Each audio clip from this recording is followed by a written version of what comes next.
Hi hello ನಮಸ್ಕಾರ, ನಾನು ಶಶಿ ಮಾತಾಡ್ತಾ ಇದ್ದೀನಿ. ನನ್ನ ಯೂಟ್ಯೂಬ್ ಚಾನಲ್ ಯಾರೆಲ್ಲ ನೋಡ್ತಾ ಇದ್ದೀರ ಸಬ್ಸ್ಕ್ರೈಬ್ ಮಾಡ್ಕೊಳ್ಳಿ. ನೀವು ಆಲ್ರೆಡಿ ಸಬ್ಸ್ಕ್ರೈಬ್ ಆಗಿರಿ, ಥ್ಯಾಂಕ್ ಯು ಸೋ ಮಚ್. ನಾನು ಇವತ್ತು ಏನು ರೆಸಿಪಿ ತೊಗೊಂಡು ಬಂದಿದ್ದೀನಿ ಅಂದರೆ, ನನಗೊಬ್ಬರು ಕಮೆಂಟ್ಸ್ ಹಾಕಿದ್ರು, ಅಕ್ಕ ಬೆಳಗ್ಗೆ ಬ್ರೇಕ್ಫಾಸ್ಟ್ಗೆ ಸ್ವಲ್ಪ ತಿಂಡಿ ಏನಾದ್ರು ತೋರಿಸಿ ಅಕ್ಕ ಮಕ್ಕಳಿಗೆ ಈಸಿಯಾಗಿ ಅಂತ. ಅದಕ್ಕೋಸ್ಕರ ಮಕ್ಕಳಿಗೆ ದೊಡ್ಡವ್ರಿಗೆ ಎಲ್ಲರಿಗೂ ಇಷ್ಟ ಆಗುತ್ತೆ. ಮಸಾಲೆ ದೋಸೆ ಅಂದರೆ ಯಾರಿಗೂ ಇಷ್ಟ ಇಲ್ಲ ಹೇಳಿ, ಅದು ನಾನು ಇವಾಗ ತೋರಿಸ್ತಾ ಇದ್ದೀನಿ ಏನು ಮಾಡೋದಂತ ನೋಡಿ. ಇವಾಗ ನಾನು ಫಸ್ಟ್ ಅಕ್ಕಿ ನೆನೆ ಇಟ್ಬಿಡೋಣ. ನಾನು ದೋಸೆಗೆ ಹಿಟ್ಟು ತೋರಿಸ್ತೀನಿ ಹೇಗೆ ಅಂತ ನೋಡಿ. 1 ಗ್ಲಾಸ್ ಇದು ರೇಷನ್ ಅಕ್ಕಿ. ಇದು ರೇಷನ್ ಅಕ್ಕಿ ಹಾಕಿದ್ರೆ ಚೆನ್ನಾಗಿ ಬರುತ್ತೆ. ಇಡ್ಲಿ, ದೋಸೆ, ಪಡ್ಡು, ಸಟ್ ದೋಸೆ ಎಲ್ಲ ಚೆನ್ನಾಗಿ ಬರುತ್ತೆ. ಇದಕ್ಕೆ ನಾನು ಇನ್ನೊಂದು ಗ್ಲಾಸು ಇದು ಇಡ್ಲಿ ರೈಸ್ ನೋಡಿ. ಇಡ್ಲಿ ರೈಸ್ ಅಂತ ಸಿಗುತ್ತೆ ನಿಮಗೆ ಅಂಗಡಿಗಳಲ್ಲಿ. 1 ಗ್ಲಾಸ್ ಇಡ್ಲಿ ರೈಸ್. ಇದಕ್ಕೆ ನಾನು ಒಂದು ಅರ್ಧ ಸ್ಪೂನು ಮೆಂತ್ಯ ಹಾಕ್ತಾಯಿದ್ದೀನಿ. ಇದು ಸ್ಮೆಲ್ ಚೆನ್ನಾಗಿರುತ್ತೆ, ಗಮ್ ಅಂತ ಇರ್ತದೆ ಸ್ಮೆಲ್ಲು. ಇದಕ್ಕೆ ನಾನು ಒಂದು ಸ್ಪೂನು 1.5 ಸ್ಪೂನಷ್ಟು ಕಡಲೆಬೇಳೆ. ಈಗ ಇಷ್ಟು ಇದು ನಾನು ತೊಳ್ಕೊಂಡು ಬರ್ತೀನಿ 1-2 ಸಲ. ಉದ್ದಿನಬೇಳೆ ಚೆನ್ನಾಗಿ ತೊಳೆದಿದ್ದೀನಿ. ಇದಕ್ಕೂ ಸ್ವಲ್ಪ ನೀರು ಹಾಕ್ಬಿಟ್ಟು ಇದ್ರ ಜೊತೆಲೆ ಇಕ್ಕನ್ನ ಒಂದು 5 ಅವರ್ ನೆನೆ ಇಡೋದನ್ನ ಚೆನ್ನಾಗಿ ತೊಳಿಬೇಕು ಉದ್ದಿನಬೇಳೆನ. ಇವಾಗ ಇದಕ್ಕೆ ಕ್ಲೋಸ್ ಮಾಡಿ ಅಕ್ಕಿ ಜೊತೆ ಇಟ್ಬಿಡೋಣ ನೆನೆಕ್ಕೆ.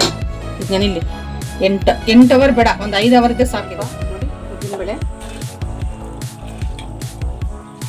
ಇದು ಅಷ್ಟು 5 ಅವರ್ ನೆನೆಸಿದ್ದೀನಿ.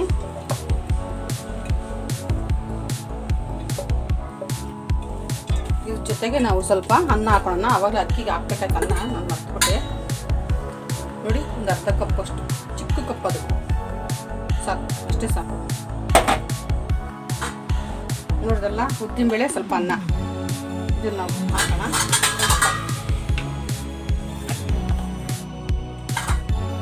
ಈಗ ಇದೆರಡು ಮಿಕ್ಸ್ ಮಾಡಿಬಿಟ್ಟು ಒಂದು 8 ಅವರ್ ಇದನ್ನು ಪರ್ಮನೆಂಟ್ ಆಗಿ ಬಿಡೋಣ. ಬೆಳಗ್ಗೆ ಅಷ್ಟಕ್ಕೆ ಇದು ಚೆನ್ನಾಗಿ ಉಬ್ಬಿರುತ್ತೆ. ಈ ಥರ ಚೆನ್ನಾಗಿ ಮಿಕ್ಸ್ ಮಾಡಬೇಕು. ಇಡ್ಲಿ, ದೋಸೆ, ಪಡ್ಡು, ಸಟ್ ದೋಸೆ ಎಲ್ಲನ ಮಾಡ್ಕೊಬೋದು ಇದರಲ್ಲೇ. ಬರೀ ಮಸಾಲೆ ದೋಸೆ ಅಂತ ಏನಿಲ್ಲ, ಎಲ್ಲ ಮಾಡ್ಕೊಬೋದು ನೋಡಿ. ಪ್ಲೈನ್ ದೋಸೆ ಮಾಡಲ್ಲ ಈ ಥರ. ಇದನ್ನು ನಾವು ನೈಟ್ ಇಡೋಣ ನೋಡಿ. ಇವಾಗ ನಾನು ಮಸಾಲೆ ದೋಸೆ ಕೆಂಪು ಚಟ್ನಿ ಮಾಡ್ತೀನಿ, ಖಾರ. ಇದು ನಾನು 1 ಅವರ್ ನೆನೆಸಿದ್ದೀನಿ ಬಿಸಿನೀರಲ್ಲಿ, ಬ್ಯಾಡಗೆ ಮೆಣಸಿಕಾಯಿ. ಇದಕ್ಕೆ ನಾನು ಸ್ವಲ್ಪ ವೆನಿಗರ್ ಹಾಕಿ, ಏನಕ್ಕಂದರೆ ಕಲರ್ ಚೆನ್ನಾಗಿರುತ್ತೆ ಅಂತ ನೋಡಿ. ಇವಾಗ ಇದಕ್ಕೆ ನಾನು ಒಂದು 4 ಬೆಳ್ಳುಳ್ಳಿ ಹಾಕೊತೀನಿ, ಸ್ವಲ್ಪ ಉಪ್ಪು. ಇದ್ರ ಜೊತೆಗೆ ನಾನು ಒಂದು 2 ಸ್ಪೂನ್ ಎಣ್ಣೆ ಹಾಕ್ತೀನಿ ನೋಡಿ. ಸಾಕು, ಸ್ವಲ್ಪನೇ ಸಾಕು. ಆಮೇಲೆ ಹಾಕೋಣ. ಇವಾಗ ಇದು ನೆನೆಸಿದಂಥ ಮೆಣಸಿನ್ಕಾಯಿ. ಬೇಕಾದ್ರೆ ಇದನ್ನೇ ನೀರು ಹಾಕ್ಕೋಬೋದು. ಇದಕ್ಕೆ ಸ್ವಲ್ಪ ವೆನಿಗರ್ ಹಾಕಿದ್ವಿ ಅಷ್ಟೇ, ಬೇಕು ಇದನ್ನ ಹಾಕ್ಕೋಬೋದು. ಇದು ಕೆಂಪು ಚಟ್ನಿಗೆ, ಮಸಾಲೆ ದೋಸೆಗೆ ಚೆನ್ನಾಗಿರುತ್ತೆ. ಇದು ಮಾಡಿ ಇಟ್ಕೊಂಡು ನೀವು 1 ತಿಂಗಳು 1.5 ತಿಂಗಳು ಇಟ್ಕೊಬೋದು ಫ್ರಿಜ್ಜಲ್ಲಿ, ಏನು ತೊಂದರೆ ಇಲ್ಲ. ಈ ಚಟ್ನಿ ರೆಡಿಯಾಗಿದೆ, ಕೆಂಪು ಚಟ್ನಿ. ಇವಾಗ ಬೌಲ್ಗೆ ಹಾಕೋಣ. ಪಲ್ಯ ಮಾಡ್ಕೊಂಡು ಆಲೂ ಪಲ್ಯನ ಒಂದು ಕಡಾಯಿ ಇಟ್ಟಿದ್ದೀನಿ.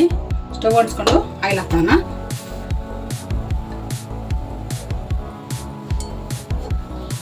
ಆಯಿಲ್ ಬಿಸಿಯಾಗಿದೆ. ಸ್ವಲ್ಪ ಸಾಸಿವೆ, ಸ್ವಲ್ಪ ಸಾಸು ಸಿಟ್ಲಿ, ಸ್ವಲ್ಪ ಕರಿಬೇವು,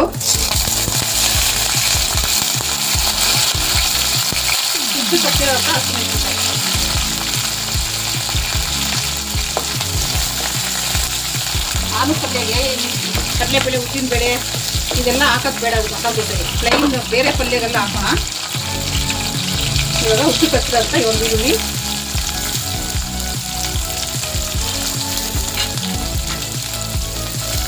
ಸ್ವಲ್ಪ ಬಾಡಿಗೆ, ಸ್ವಲ್ಪ ಎಣ್ಣೆ ಬಾಡಿದ್ರೆ ಚೆನ್ನಾಗುತ್ತೆ. ಇದ್ರ ಜೊತೆನೇ ಸ್ವಲ್ಪ ರುಚಿಗೆ ತಕ್ಕ ಉಪ್ಪು ಹಾಕೋಣ. ಉಪ್ಪು ಮುಂಚೆನೇ ಹಾಕಿದ್ರೆ ಈರುಳ್ಳಿ ಚೆನ್ನಾಗಿ ಸಾಫ್ಟ್ ಆಗುತ್ತೆ ಅಂತ ನೋಡಿ. ಚೆನ್ನಾಗಿ ಬಾಡಿದೆ. ಸ್ವಲ್ಪ ನಾವು ಕಲರ್ಗೆ ಸ್ವಲ್ಪ ಅರ್ಶಿನ ಪೌಡ್ರ್ ಹಾಕೋಣ. ಸ್ವಲ್ಪನೇ, ಜಾಸ್ತಿ ಬೇಡ. ಜಾಸ್ತಿ ಹಾಕಿದ್ರೆ ಕಲರ್ ಜಾಸ್ತಿ ಆಗ್ಬಿಡುತ್ತೆ ನೋಡಿ. ಒಂದು ಚಿಟಿಕೆ ಅಷ್ಟು ಸಾಕು.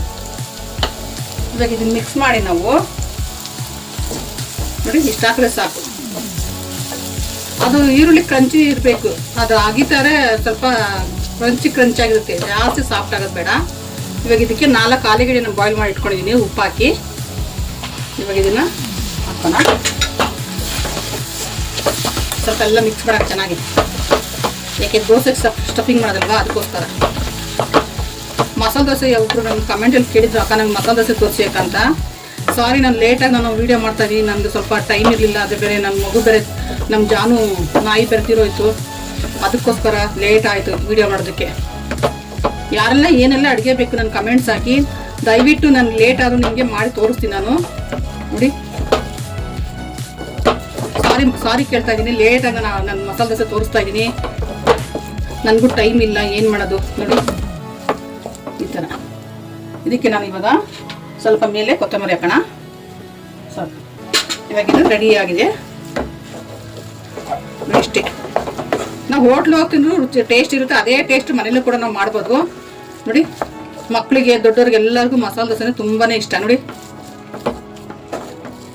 ನೋಡಿದ್ರಲ್ಲ, ಇವಾಗ ಇದು ಪಲ್ಯ ರೆಡಿ.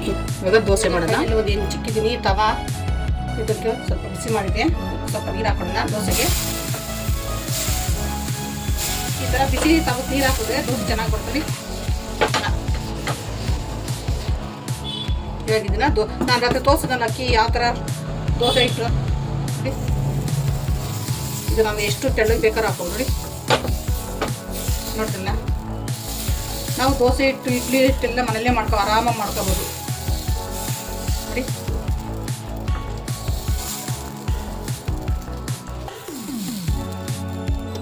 ಆಗಿದ್ದಿಲ್ಲ. ಇವಾಗ ಇದಕ್ಕೆ ನಾವು ಸ್ವಲ್ಪ ತುಪ್ಪ ಹಾಕೋಣ. ಸ್ವಲ್ಪ ಇದು ಬಾಯ್ಲ್ ಆಗಲಿ, ಸ್ವಲ್ಪ ತುಪ್ಪ ಹಾಕೋಣ. ಮಸಾಲೆ ದೋಸೆಗೆ ತುಪ್ಪ ಚೆನ್ನಾಗಿರಬೇಕು, ಆವಾಗಲೇ ದೋಸೆ ಚೆನ್ನಾಗಿರೋದು ನೋಡಿ.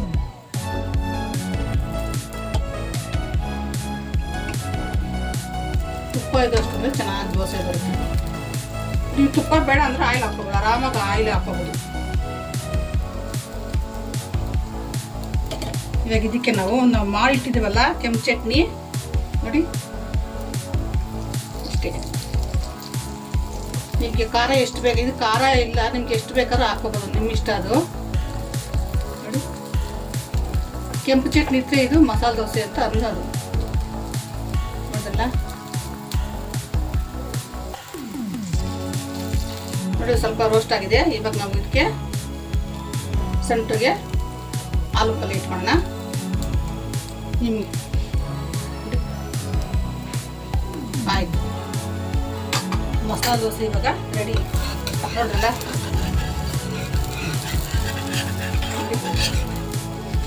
ಎಷ್ಟು ಚೆನ್ನಾಗಿ ಬಂದಿದೆ ಅಂದರೆ ನೋಡಿ. ನೋಡಿದ್ರಲ್ಲ ನೋಡಿ. ಇವಾಗ ಇನ್ನೊಂದು ದೋಸೆ ತೋರಿಸ್ತೀನಿ. ಈ ತವಾದಲ್ಲಿ ಇದು ನೋಡಿ, ಕಾಸ್ಟಿನ ತವಾ ಇದು. ಇದ್ರಲ್ಲಿ ನಿಮಗೆ ತೋರಿಸ್ತೀನಿ ಏನಂತ. ನಾನು 3 ದಿನ ಮುಂಚೆ ಇದಕ್ಕೆ ಆಯಿಲ್ ಹಚ್ಚಿ ಆನೆನೆಲ್ಲ ಫ್ರೈ ಮಾಡಿ ಇಟ್ಟಿದ್ದೀನಿ. ಇವಾಗ ಇದ್ರಲ್ಲಿ ದೋಸೆ ಬರುತ್ತಿಲ್ಲ ನೋಡೋಣ, ಫಸ್ಟ್ ಟ್ರೈ ಮಾಡೋಣ. ನಾನು ಇದು ಫಸ್ಟ್ ದೋಸೆ ಮಾಡ್ತಿರೋದು. ತವಾ ತುಂಬ ಚೆನ್ನಾಗಿದೆ ನೋಡಿ. ನಿಮಗೆ ತೋರ್ಸೋಕ್ಕೆ ನಿಮಗೆ ಯೂಸ್ ಆಗಲಿ, ನೀವು ತೊಗೊಂಡ್ರೆ ನಿಮ್ಗೆ ಹೆಂಗೆ ಇದು ಪಳಗಿಸ್ಬೇಕು.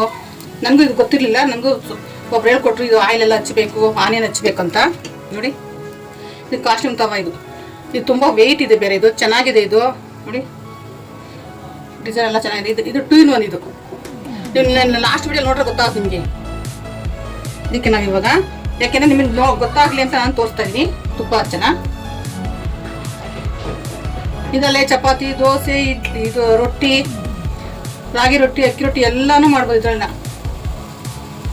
ನಿಮಗೆ ಗೊತ್ತಾಗಲಿ ಅಂತ ನಾನು ಇದನ್ನು ತೋರಿಸ್ತಾ ಇದ್ದೀನಿ. ನೀವು ಅಂದ್ಕೊಂಡ್ರೆ ಏನು ತುಪ್ಪ ನೀರು ಥರ ಸುರಿಸ್ತಾಳೆ ಅಂತ. ನಿಜವಾಗ್ಲೂ ದೋಸೆಗೆಲ್ಲ ತುಪ್ಪ ಇದ್ರೆ ಚೆನ್ನಾಗಿರುತ್ತೆ ಅಂತ, ಅದಕ್ಕೋಸ್ಕರನೇ ನೋಡಿ. ಸ್ವಲ್ಪ ರೋಸ್ಟ್ ಆಗಲಿ. ಇವಾಗ ನಾವು ಇದಕ್ಕೆ ಕೆಂಪು ಚಟ್ನಿ ಹಾಕೋಣ. ನಿಮಗೆ ಗೊತ್ತಾಗಲ್ಲ ಅಂತ ಅದಕ್ಕೆ ನಾನು 2 ತವಾದಲ್ಲೂ ತೋರಿಸ್ತಾ ಇದ್ದೀನಿ ನೋಡಿ. ಇವಾಗೆಲ್ಲ ನಾನ್ ಸ್ಟಿಕ್ ಯೂಸ್ ಮಾಡಬಾರ್ದು, ಅದು ಕೆಮಿಕಲ್ ಇರುತ್ತೆ, ಅದು ಹೊಟ್ಟೆಗೆ ಹೋದ್ರೆ ಕಾಯಿಲೆ ಬರುತ್ತೆ, ಕ್ಯಾನ್ಸರ್ ಅದು ಇದು ಅಂತ ಹೇಳ್ತಾರಲ್ಲ. ಅದು ಈ ಥರ ಕಬ್ಬಿಣದ್ದು ಇದು ಚೆನ್ನಾಗಿದೆ. ಇದು ನಾನ್ ಸ್ಟಿಕ್ ಅದು ನಾವು ದೋಸೆ ತೆಗೆದು ಅದೆಲ್ಲ ಹೋಗಿರುತ್ತೆ, ಅದಕ್ಕೋಸ್ಕರ ನಾವು ಇದನ್ನ ತಗೊಂಡಿರೋದು ನೋಡಲ್ಲ. ನೀವು ಯಾಕೆ ಹೋಟ್ಲಿಗೆ ಹೋಗ್ತೀರಿ ಮಸಾಲೆ ದೋಸೆ ಅಂತ? ಮನೆಯಲ್ಲೇ ಮಾಡ್ಕೊತೀನಿ, ಆರಾಮಾಗಿ ಮನೆಯಲ್ಲೇ ಮಾಡ್ಬೋದು ನೋಡಿ. ಈಗ ಇದಕ್ಕೆ ನಾವು ಪಲ್ಯ ಇಡೋಣ.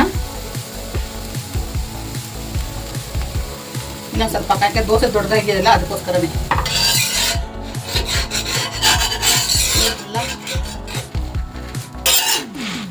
ಎಷ್ಟು ಗರಿಯಾಗಿ ಬಂದಿದೆ ಅಂದರೆ ನೋಡಿ. ಸುಡುತ್ತೆ ಕೈ. ಸ್ಟವ್ ಆಫ್ ಮಾಡೋಣ ನೋಡಿ. ಮಸಾಲೆ ದೋಸೆ ರೆಡಿ. ಅದೆಲ್ಲ ಎಷ್ಟು ಚೆನ್ನಾಗಿದೆ. ಅದ್ರ ಮೇಲೆ ಬೆಣ್ಣೆ ಹಾಕ್ಕೊಂಡು ಇದು ನುಗ್ಗೆಕಾಯಿ ಸಾಂಬಾರು ಮಾಡಿದ್ದೀನಿ, ಚಟ್ನಿ ಎಷ್ಟು ಚೆನ್ನಾಗಿದೆ ಅಂತಂದರೆ ನೋಡೋಕ್ಕೆ. ಮಕ್ಕಳಿಗೆ ಇದೇ ಥರ ಮಾಡಿಕೊಡಿ ದಯವಿಟ್ಟು.